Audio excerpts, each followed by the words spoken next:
إن الحمد لله نحمده ونستعينه ونستغفره ونؤمن به ونتوكل عليه ونعوذ بالله من شرور أنفسنا ومن سيئات أعمالنا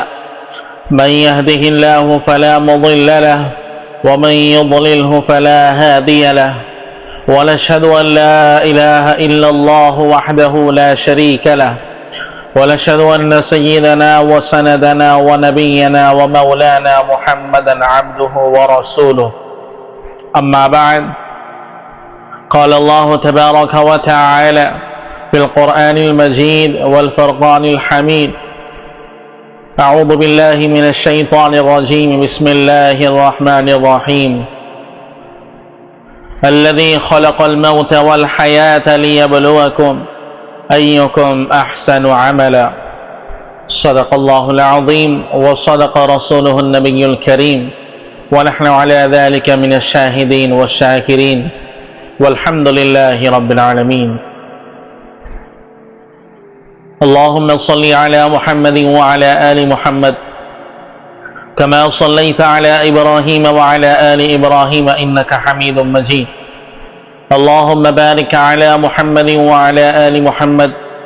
كما باركت على إبراهيم وعلى آل إبراهيم إنك حميد مجيد محترم سامعین کرام، عزیز دوستوں اور ساتھیوں، السلام علیکم ورحمۃ اللہ وبرکاتہ۔ شیطان اس بات پر اٹل ہے اور اس بات کا ارادہ کیا ہوا ہے اور اللہ سے بھی کہہ چکا ہے کہ وہ اللہ کے بندوں کو بھٹکائے گا، اللہ کے بندوں کو راہ راست ہٹائے گا، اللہ کے بندوں کو اپنی منزل سے دور کر دے گا، اللہ کے بندوں کو اپنی منزل بھلا دے گا۔ اس نے اللہ سے وعدہ لیا ہے اور کہا ہے کہ میں آپ کے بندوں کو بھٹکاؤں گا، انہیں آپ سے دور کروں گا، انہیں جہنم کا ایندھن بناؤں گا۔ لیکن اللہ تبارک و تعالی نے بھی فرما دیا کہ جو میرا بندہ ہوگا، جو میرا متقی ہوگا، جو مجھ سے محبت کرنے والا ہوگا،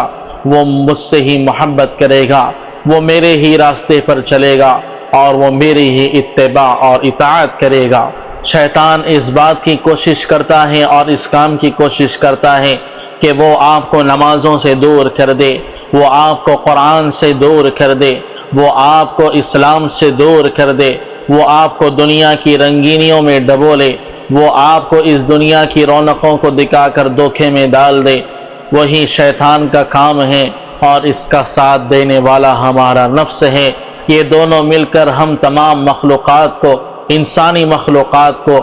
یہ دونوں مل کر انسان کو تباہی کے راستے پر لے جاتے ہیں، یہ دونوں مل کر انسان کو گمراہی کے راستے پر لے جاتے ہیں، یہ دونوں مل کر انسان کو اپنے راستے سے بھٹکا دیتے ہیں، یہ دونوں مل کر انسان کو دنیا کا پجاری بنا دیتے ہیں۔ شیطان اور نفس مل کر انسان کو پیسوں کا غلام بنا دیتا ہے، یہ دونوں چیز مل کر انسان کو خواہشوں کا غلام بنا دیتا ہے، یہ دونوں چیز مل کر انسان کے ذہن میں یہ بات بٹھا دیتے ہیں کہ جو بھی ہے یہی ہے، اصل کامیابی یہی ہے، اس دنیا کو پالو تم کامیاب ہو جاؤ گے۔ یہی دونوں مل کر میاں بیوی کے بیچ میں لڑائی ڈالتے ہیں، یہی دونوں مل کر آپ کے گھروں کے حالات کو بگاڑ دیتے ہیں، یہ دونوں مل کر آپ کو اپنی منزل بھلا دیتے ہیں، یہی دونوں مل کر آپ کو اس راستے پر چلاتے ہیں جس راستے کی کوئی منزل نہیں ہے، جس راستے کی کوئی انتہا نہیں ہے۔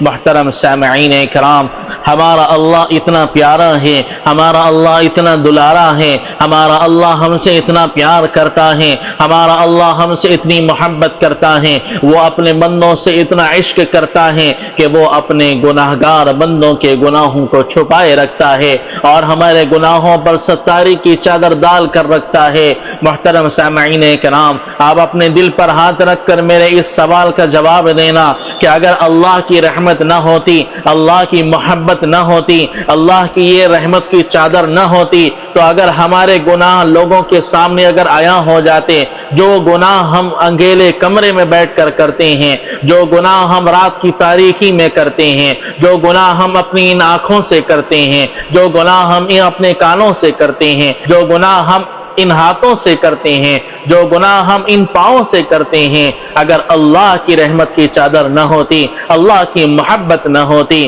تو کون ہوتا جو ہمارے بازو بیٹھنے کے لیے تیار ہوتا؟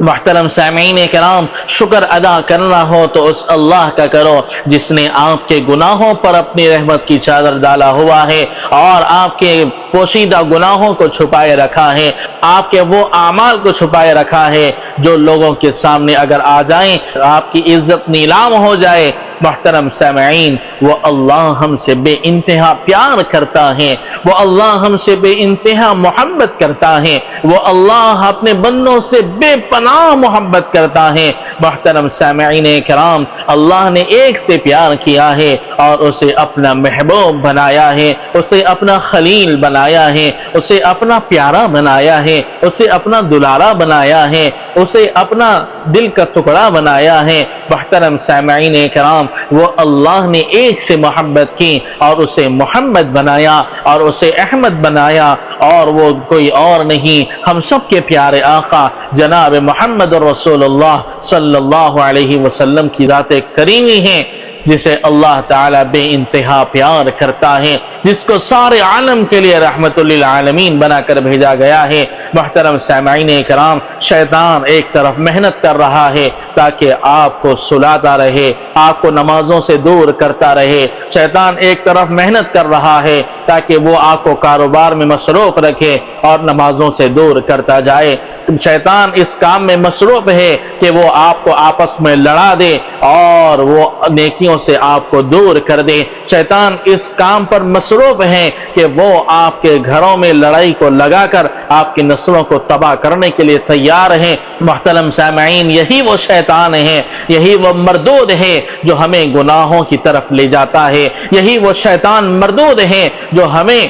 جہنم کی طرف لے جاتا ہے۔ محترم سامعین کرام، آپ غور کرو کہ آپ کس راستے پر چل رہے ہیں، اپنی راہوں کو بدلو، اپنے خواہشات کو بدلو، اپنی زندگی کو بدلنے کی کوشش کریں گے تو اللہ تبارک و تعالی ہمیں وہ زندگی عطا کرے گا جس میں اللہ کی رضا ہوگی، جس میں اللہ کی خوشنودی ہوگی، جس میں اللہ کی محبت ہوگی، جس میں اللہ کی معرفت ہوگی، جس میں اللہ کا انعام ہوگا۔ محترم سامعین، یہ جو شیطان ہے اگر اس سے بچنا ہے، یہ جو ہمارا نفس ہے اس سے اگر ہمیں بچنا ہے تو اس کا ایک ہی علاج ہے، وہ علاج یہ ہے کہ ہمارے اندر اللہ کا خوف آ جائے، ہمارے اندر اللہ کا خوف آ جائے۔ اللہ کا خوف جس کے دل میں آ جاتا ہے یہ بہت بڑی دولت ہوتی ہے اور وہ انسان بہت کامیاب بن جاتا ہے جس کے دل میں اللہ کا خوف آ جاتا ہے۔ محترم سامعین کرام، خوف بھی کئی قسم کا خوف ہوتا ہے۔ مثال کے طور پر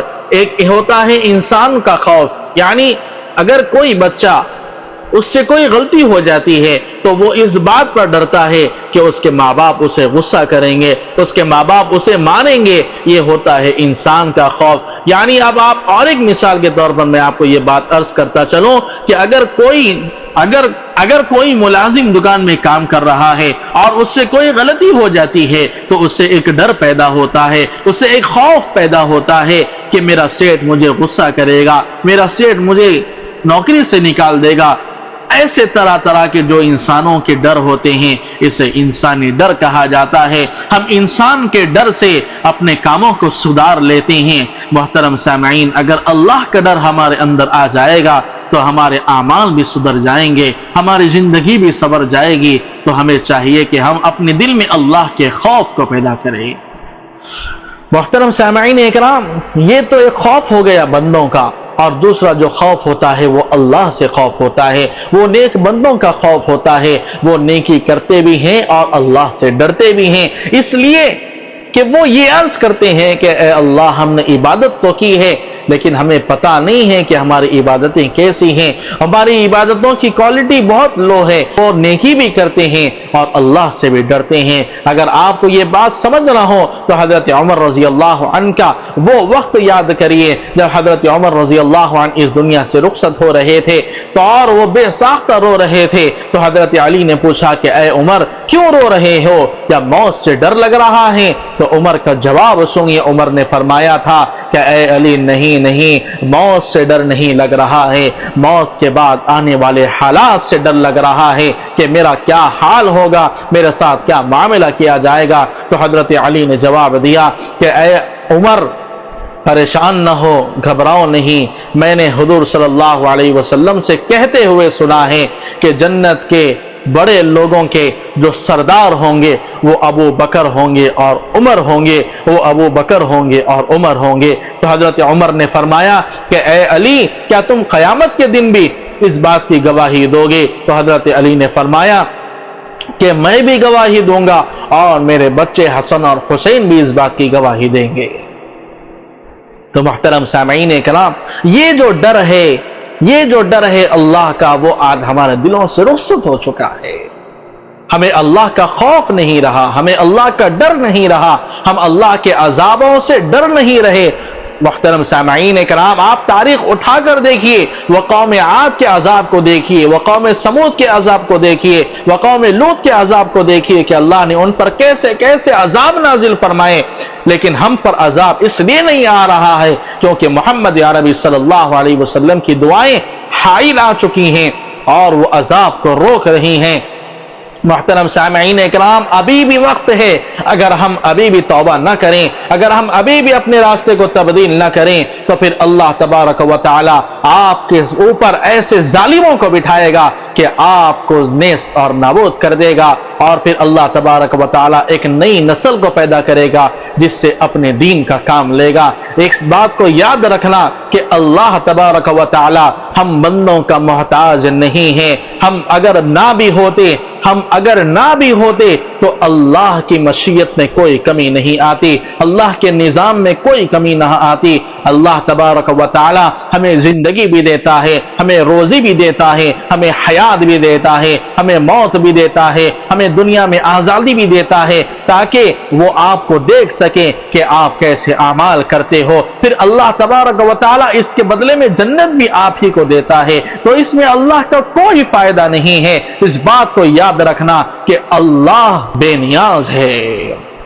اللہ کو ہماری ضرورت نہیں ہے بلکہ ہمیں اللہ کی ضرورت ہے۔ تو ہمیں چاہیے کہ ہم اللہ کی اطاعت کریں، ہمیں چاہیے کہ ہم اللہ کی فرما برداری کریں۔ اگر ہم اسی طرح سے نافرمانی کرتے رہیں گے، اسی طرح سے اپنی منمانی والی زندگی گزاریں گے تو اللہ تبارک و تعالی ہم پر ایسے ہی ظالموں کو مسلط کرے گا۔ پھر اللہ تبارک و تعالی ایک ایسی قوم پیدا کرے گا جس سے وہ اپنے دین کا کام لے گا۔ ایک نوجوان تھا جس نے اللہ کے ولی کے پاس آیا اور اس نوجوان نے کہا کہ اے اللہ کے ولی، اور اللہ کے ولی کے پاس آ کر اس نے کہا کہ میں نوجوان ہوں، میری عمر جوانی کی ہے لیکن مجھ سے گناہ چھوٹتا ہی نہیں، میری یہ آنکھیں بے حیا ہو چکی ہیں، میری ان آنکھوں پر کنٹرول ہی نہیں ہے کہ میں غیر محرم عورتوں کے اوپر اپنی نگاہوں کو ڈال رہا ہوں، اور میری عمر بھی جوانی کی ہے اور میرا دل بھی اس کی طرف مائل ہوتا جا رہا ہے، آپ بتائیے کہ میں اس سے کیسے بچوں؟ اس کام سے بچنا میرے لیے بہت مشکل نظر آ رہا ہے۔ تو اس اللہ کے ولی نے فرمایا ٹھیک ہے، ایک کام کرو۔ محترم سامعین کرام، اس اللہ کے ولی نے اس بچے کے ہاتھ میں ایک دودھ کا پیالہ دے دیا اور فرمایا کہ یہ دودھ لے جا کر میرے ایک ساتھی کو دینا ہے، تمہیں یہ کام کرنا ہے، اگر تم یہ کام کرو گے تو میں تمہیں اس سے بچنے کا نسخہ دوں گا۔ چنانچہ وہ خوش ہوا، لیکن انہوں نے جانے سے پہلے شرط لگائی اور فرمایا کہ یہ جو دودھ میں نے تمہیں دیا ہے یہ رستے میں جاتے وقت اس کا ایک قطرہ بھی نہیں گرنا چاہیے۔ اور صرف شرط نہیں لگائی بلکہ شرط کے ساتھ ساتھ ایک شخص کو متعین کر دیا اس کے ساتھ، تاکہ وہ اس کے ساتھ راستے میں رہے اور دیکھتا رہے کہ کہیں دودھ کا ایک قطرہ تو گرا یا نہیں گرا۔ محترم سامعین کرام، اب وہ ہاتھ میں دودھ کا پیالہ لے جا رہا ہے دوسرے ساتھی کو دینے کے لیے۔ محترم سامعین کرام، اب وہ پیالہ لے کر وہاں سے نکل چکا ہے اب اس کی پوری نگاہ اس پیالے پر ہے کہ کہیں دودھ کا ایک قطرہ نہ گر جائے اور حضرت مجھ سے ناراض نہ ہو جائے، اور میرے ساتھ جو آدمی لگایا ہوا ہے وہ اگر دیکھ لے گا تو حضرت سے شکایت کرے گا۔ چنانچہ اس نے اس پیالے کو بہت ہی حفاظت کے ساتھ، بہت ہی نزاکت کے ساتھ، سلامتی کے ساتھ، جس طرح سے کہا گیا تھا اس طرح سے اس نے اس دودھ کو دوسرے صحابہ تک پہنچا دیا۔ اب جیسے ہی دودھ پہنچا کر وہ واپس آیا حضرت کے پاس اور عرض کرنے لگا کہ میں نے آپ کا کام کر دیا ہے، اور دودھ کو آپ نے جیسا کہا تھا ویسے ہی بغیر دودھ کے ایک قطرے کے گرائے میں نے دودھ کو پہنچا دیا۔ تو حضرت نے سوال کیا کہ اے نوجوان، تم نے راستے میں کیا کیا دیکھا؟ ذرا مجھے بتاؤ تو صحیح کہ آخر تم راستے میں کیا کیا دیکھ کر آئے ہو؟ تو اس شخص نے کہا کہ اے حضرت، میرے ہاتھ میں جو دودھ کا پیالہ تھا میری ساری نگاہ اسی پر رہی، وہ اس لیے کیونکہ آپ نے فرمایا تھا کہ ایک بھی قطرہ نہیں گرنا چاہیے، تو میری پوری نگاہ دودھ کے پیالے پر تھی تاکہ ایک قطرہ بھی دودھ نہ گرے۔ تو پھر حضرت نے اس کو بتایا، اس کو سمجھایا۔ محترم سامعین کرام، جس طرح سے اس بچے کو یہ ڈر تھا کہ دودھ کا ایک قطرہ بھی گر جائے تو میرے حضرت ناراض ہو جائیں گے، اسی طرح سے جو اللہ کے بندے ہوتے ہیں وہ بھی گناہ کرتے ہوئے اللہ سے ڈرتے ہیں اور یہ تصور کرتے ہیں کہ مجھ سے اگر غلطی ہو جائے تو اللہ مجھ سے ناراض ہو جائے گا۔ لیکن آج یہ کیفیت ہمارے اندر موجود نہیں ہے، ہم تو گناہ کو گناہ ہی نہیں سمجھ رہے ہیں، بلکہ گناہ پر گناہ کرتے جا رہے ہیں۔ تو ادھر ادھر کی نہ بات کر، یہ بتا کہ قافلہ کیوں لوٹا، مجھے رہزنوں سے گلا نہیں، تیری رہبری کا سوال ہے۔ محترم سامعین کرام، بہت ہی درد کے ساتھ یہ بات عرض کرنے چلا ہوں کہ اگر آپ صرف اپنی زندگی کا جائزہ لیں، اگر اپنی 24 گھنٹے کی زندگی کا صرف جائزہ لیں کہ ہم کیسی زندگی گزار رہے ہیں، تو آپ کو پتہ چل جائے گا کہ آپ شیطان کے راستے پر چل رہے ہیں یا اللہ کے بتائے ہوئے راستے پر چل رہے ہیں۔ آپ کو پتہ چل جائے گا کہ آپ نفس کے خواہشات کو پورا کر رہے ہیں یا اللہ کی خواہشات کو پورا کر رہے ہیں۔ محترم سامعین کرام، آپ غور کر کے دیکھیے 24 گھنٹے کی زندگی میں کہ آپ اکیلے کمرے میں اندھیری رات میں کیسے کیسے مناظر کو دیکھتے ہیں، کیسے کیسے چیزوں کو اپنی آنکھوں سے دیکھ رہے ہیں، اور کیسے کیسے گناہ آپ سے ہو رہے ہیں۔ میں بہت ہی درد کے ساتھ یہ بات کہہ رہا ہوں کہ ہم گناہ کو گناہ ہی نہیں سمجھ رہے ہیں، گناہ کرنے کے بعد ہم اکڑ کے ساتھ زندگی گزار رہے ہیں اور اللہ سے توقع رکھ رہے ہیں، اللہ سے اس بات کی توقع رکھ رہے ہیں کہ اللہ کی مدد ہمارے ساتھ ہوگی۔ محترم سامعین کرام، ہم اس راستے پر چل رہے ہیں جس راستے پر جانے سے ہمیں کوئی نہیں ملتا، تو اللہ کی مدد کہاں سے آئے گی؟ بڑے ہی درد کے ساتھ یہ بات عرض کرنے چلا ہوں کہ آپ سکون کے ساتھ صرف 24 گھنٹے کی زندگی کا جائزہ لیں تو آپ کو پتہ چل جائے گا کہ آپ کی زندگی میں کیسے کیسے گناہ ہو رہے ہیں، رات کی اندھیری میں کیسے گناہ ہو رہے ہیں، دن کے اجالے میں آپ سے کیسے گناہ ہو رہے ہیں۔ ضرورت ہے اس بات کی کہ آپ خود اپنے آپ کا جائزہ لیں۔ تو محترم سامعین کرام، آج اللہ ہم سے روٹھا ہوا ہے، آج اللہ ہم سے ناراض ہوا ہے، آج ہمیں چاہیے کہ ہم اس اللہ کو منا لیں۔ اللہ تبارک و تعالی نے ہمیں جو زندگی دی ہے، ہمیں چاہیے کہ ہم اس کا صحیح استعمال کریں اور اس سے ہم اللہ کو راضی کریں۔ جو دنیا اللہ نے بنائی ہے، اللہ نے اس میں موت بھی دی ہے اور حیات بھی دی ہے، اور فرماتا ہے الذی خلق الموت والحیات لیبلوکم، کہ میں نے موت کو بنایا اور حیات کو بنایا اس لیے